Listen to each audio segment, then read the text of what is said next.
पहला सवाल है कि वो कौन सी चीज है जिसे जितनी मर्जी ठंडी जगह पर रख दे लेकिन रहती गर्म ही है। गरम मसाला। हाँ, गरम मसाला जितनी मर्जी ठंडी जगह पर रख दे। अच्छा, वो कौन सा दुनिया में ऐसा बादशाह है जिसके पास कोई महल ही नहीं है? शेर। हाँ, शेर, जंगल का बादशाह, उसके पास कोई महल नहीं होता। वो कौन सी चीज है जो चलते चलते थक जाती है, जब उसकी गर्दन काट दे तो फिर चलने लग जाती है? कीड़ा। कौन सी चीज है जो चलते चलते थक जाती है? अच्छा, पेंसिल। हाँ, कच्ची पेंसिल, उसको जब काट देते हैं दोबारा चलने लग जाती है।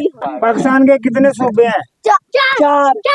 हाँ, बताओ। चार। हाँ, चार। बताना नहीं था यार, बताना नहीं था, जहाँ हाथ खड़ा